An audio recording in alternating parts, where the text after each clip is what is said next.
Top of the morning, security gang, and welcome back to the CyberHub Podcast. It's great to be with all y'all this Tuesday morning, November 25th, 2025. A few days away from Thanksgiving. I hope everyone is ready for a little bit of turkey in your life. Let's throw some turkeys on the screen today. Um, so, um, Exciting days ahead, obviously, with Thanksgiving. It's one of my favorite holidays. But I want to start off today's show with a special thank you. Those who don't know, this show's been happening for about 8 years. And for those who don't know, my name is James Azar. I'm the host. I'm also a chief information security officer by trade. And I've interviewed a lot of different great folks on the show. But one who really kind of always stands out to me, who's a great friend, someone who just I can always call on and know they'll always be there, is my good friend Patrick Benoit. And Patrick was those know I love bourbon and whiskey. Well, he sent me this amazing double barrel Amador. Thank you, Patrick. I can't wait to try this. I am going to enjoy it so much. So thank you, Patrick, for doing that. Folks, we're not going to have a shot of bourbon on a Tuesday morning because, yeah, well, it's 5 o'clock somewhere. This, yours truly, is a practitioner, and I don't drink in the morning. I only drink at the end of the day. So, with that being said, join me for my double espresso and my festive. Again, my wife, so thoughtful, so amazing. She got me this for my birthday last week. So, beautiful, festive, double-sided glass. My toddler broke. She got me two. My toddler broke one by accident. I gotta watch this one even more. Coffee cup, cheers, y'all. All right, we've got a packed show. We'll start off with Harvard University disclosing over the weekend that their alumni data was breached. Harvard disclosing that the alumni affairs and development systems were compromised, exposing personal information for students, alumni, donors, staff, and faculty. Initial access stemmed from a voice phishing operation, according to the report from Harvard. Expect targeted phishing of high net worth donors and even partners. If you're a Harvard alumni or part of that group, look for invoice and even wire fraud lures tied to Harvard events as part of the way to try to capitalize on the data they were able to steal from there. And again, this isn't the first time we've seen this. This happened at Penn, and now we're seeing it happen to Harvard.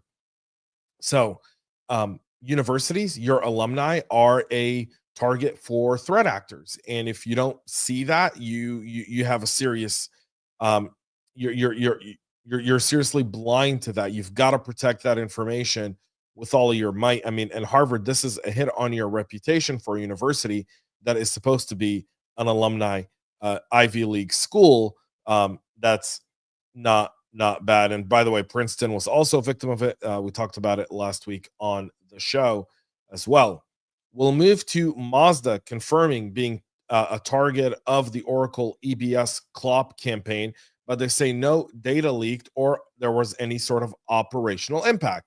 Now, Mazda did confirm this, saying the hacking wave, the CLOP listed Mazda and Mazda USA, but says the investigation showed that there was no operational impact or any sort of data leakage. So why would they list you, Mazda? Now, I will say, Mazda has a new CISO, good friend of mine, Ray Griffith.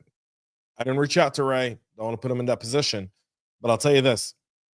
If they're listing you, they've obviously gotten something. So it may not be a data leak. They may have taken something that has zero worth to Mazda, but nonetheless, that they've still been able to take it and list it. And again, a lot of times threat actors exaggerate. I love how some people will always reach out to me after the show and go, but they said they got it. And I go, oh, you mean the people who steal for a living don't lie? Huh. That's an interesting set of kind of like personal beliefs, but that's not the case here. They absolutely did lie, maybe potentially because Mazda has a fiduciary duty to its stakeholders and the SEC, they're a publicly traded company, to report this correctly. Otherwise, they face the long arm of the SEC and potentially even more federal agencies for misleading investors. So I don't think Mazda's the one lying here. Just gonna put that out there. Okay, we'll move to Situsame exposing client data with a massive ripple to banks like Citi, Morgan Stanley, and even JP Morgan Chase. Situsame is confirming a breach, reporting indicating that sensitive client docs tied to major banks may be in scope. Um, JP Morgan, Citi, and Morgan Stanley were all asked for comment. They have yet to reply to the news, but this is all mortgage information, folks. And this is the scariest type of information to leak out, because mortgage fraud is on the rise with a stagnant housing market. Any sort of kind of like deviation from cybercrime to the mortgage market could have a snowball effect on the entire economy. You're looking at high value financial documents, from contracts to loan files. This should enable any sort of fraud or insider style targeting at scale at all these banks, meaning they now have to go back. And this isn't a technology issue now, it's a workflow issue, right? They're going to have to go back and look at the workflows around these compromised documents and adjust the workflow across the entire organization, from validation to verification to issuance, the whole nine. Because ideally, they're going to try to capitalize on this data at some point, and they could do it by taking out a line of credit on a home and eating away at people's equity, which is significant. That's a loss of wealth. That's a loss of wealth to the American middle class with the people they impact. And for most American middle class, their wealth revolves around the equity in their home and their 401k and retirement savings account. So you really have to let that sink in to understand the magnitude of an attack like this one. So you want to enforce least privileged data pools. Again, a lot of the stuff here, your supply chain is really becoming a pain in your back end, because all these various suppliers, they're on target, and when they put your logo on their website, you have some serious issues because they know you're there. They can't get to JP Morgan Chase, but they can get to them through Citus AMC, and that's significant. All right. So take that for face value there as well. We'll continue. We've got a lot more stories today. So in the Russia-Ukraine war, cyber warfare is still front and center. So Russia is occupying parts of Ukraine, for those who don't know, the Donetsk region, some of the Crimea region, and so forth, in part of the attack. And what they've done since is they've actually entered Russian post to operate in those occupied areas of Ukraine. And that Russian post outpost in the Donetsk and Luhansk area have now been taken offline through a cyber attack. Again, this is primarily targeting the legitimacy of Russia in those occupied areas of the Ukraine. Again, hopefully the bloodshed there will end at some point.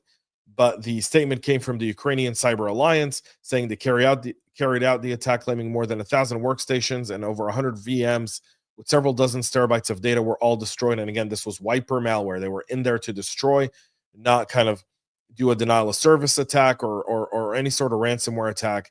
They went right after it, essentially wiping all the data from there. So that's also going to be significant for us to kind of be watching through.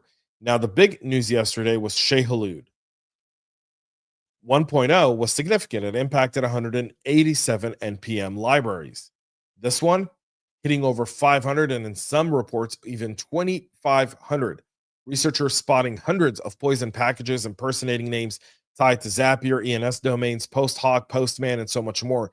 Seeded in NPM to leak secrets to GitHub. The goal is to lift tokens and keys from developer environments and build a very, very successful supply chain style of attack. They're going after your dev laptops. From there, they go after your repos. Then they look after your CL runners. And then from there, they look at your crowd credentials, and the attacks cascade from there. They're looking at log files and version pinning and private registry as well. They're quarantining low reputation publishers in your CI. You should rotate any tokens on any machines that installed any of those affected packages. That's also really, really significant there. And again, you look at the report, Wiz, Aikido, Helix Guard, Koi, Socket, Step Security, all kind of releasing a whole bunch of information. I was invited to 3 different webinars yesterday, attended one partially in the time I had coming around this specific type of attack. The attack is self-replicating, so it continues to expand and expand and expand. It doesn't stop. It's going to take a few days for GitHub and NPM to actually clean the mess up. So you want to make sure you're tracking these style of attacks within your environment. The WordPress proof of concept dropped for W3 total cache. This is CVE 2025-90501. This is a public exploit that's now existing for a critical unauthenticated command injection bug in W3 total cache. This is one of WordPress's most installed plugins, raising mass exploitation risk. Again, this could lead to easy site takeover, even skimmers being put in on your website. If it's e-commerce, some SEO poisoning, and even malware distribution through that. You should patch or disable your W3 total cache immediately. You should add WAF rules for known payloads, and you should hunt weblogs for suspicious patterns or unexpected admin actions within your WordPress environment. And we'll move to one of the more popular messaging apps on the planet, WhatsApp. So WhatsApp, we've got two different stories around WhatsApp, so buckle up. One, WhatsApp is being used as a delivery channel for malware, with a campaign surge being reported now, showing threat actors are leveraging WhatsApp links and social routes, especially in Brazil, to push banking Trojans to harvest divide logs and context. This could impact your bring your own devices and contractor devices, becoming an ingress point, session theft, and even overlay malware risk for financial users, especially for those in South America specifically. This type of attack is Brazil. We've seen a lot of these attacks always originate from Brazil, and then they expand from Brazil as well. So that one is significant. Continuing with WhatsApp, where researchers compiled the list of 3.5 billion accounts through scraping, essentially. Researchers showing how WhatsApp's contact discovery endpoints could be abused at scale to enumerate up to 3.5 billion accounts and collect metadata due to weak rate limiting. Meta's tightening controls. Meta tightened these controls back in October of last year. However, the large-scale doxing list for targeted phishing and harassment could have already been exfiltrated by some threat actors, including some staff directories if you're using it for business, which in some parts of the world they do. WhatsApp is significantly being used for business in many, many parts of the world, not specifically in the US, but you go anywhere overseas and that's the case. So you want to make sure you tighten up your internal controls around WhatsApp. So let's talk about Charming Kitten and APT-35. They are the part of the Iranian Revolutionary Guard Corps. A major leak of the Charming Kitten documentation details a militarized organizational structure, credential harvest pipelines, including Exchange and Gmail, and even long-term targeting across the Middle East and Asia. They have clear playbooks, including copycat attempts and even faster onboarding of some of their junior operators. So a lot of this kind of shows their methods of operation. This is a significant blow to the group because they're really going to have to rethink the way they operate. Essentially, all of this kind of exposed their modus operandi of them targeting energy firms in Turkey, Lebanon, Kuwait, Saudi Arabia, South Korea, and even within Iran itself. Again, they're looking at exchange exploitation, credential harvesting pipelines. You're looking at kind of all of how they run this, and again, all of this kind of leaking out to the public now. So defenders know what to do. You should enable AMSI plus PowerShell transcription. You should block consumer C2 apps like Telegram and Discord on a corporate host. You should have UBA for unusual successful OAuth grants and even mailbox searches. All of that should make help build resiliency against APT-35 there. All right. In the UK, British MPs want to make software vendors liable to protect the economic security of the United Kingdom. Now, this is coming after Jaguar Land Rover. So you can imagine Jaguar Land Rover, $1.5 billion bailout, £1.5 billion bailout, I'm sorry, for Jaguar Land Rover in the UK. You have to pay back within 5 years. And again, this was to keep the auto industry from there, but an influential committee saying a lack of software vendors' liability is a national or economic security risk. They're urging measures to hold suppliers responsible for insecure products. Contracting and procurement may shift fast, and expect secure by default SBOM and even vulnerability response SLAs to be mandatory in the UK as you continue to do business there. You want to pre-bake security warranty language, SBOM delivery, and coordinated disclosure timelines, and patch SLAs into vendor frameworks going forward. All of that is going to come into play there as well. So again, this report is following a series of cyber incidents in the UK where now they're trying to pass the buck. Now, will this work? Potentially. Is it really going to lead to more security? Doubtful. Doubtful. Just saying that, putting that out there, really, really doubtful that's going to happen. All right. That's it for our show today. We'll be back tomorrow, 9 a.m. Eastern, with all the latest. We'll have no show on Thursday. It's Thanksgiving. Friday, we'll have our regular weekly email summary of all the news. And Saturday, our 3-part series article around the subscription model, killing the CISO budget. The first one will be released this Saturday, so you can go subscribe at cyberhubpodcast.com. Thank you all for tuning in this morning. Make sure to subscribe, share, follow, and like. Until then, have a great rest of your day. And most importantly, y'all, happy Thanksgiving and stay cyber safe. We love feedback, so make sure to connect with us on social media and subscribe to our podcast on your favorite podcast listening platform.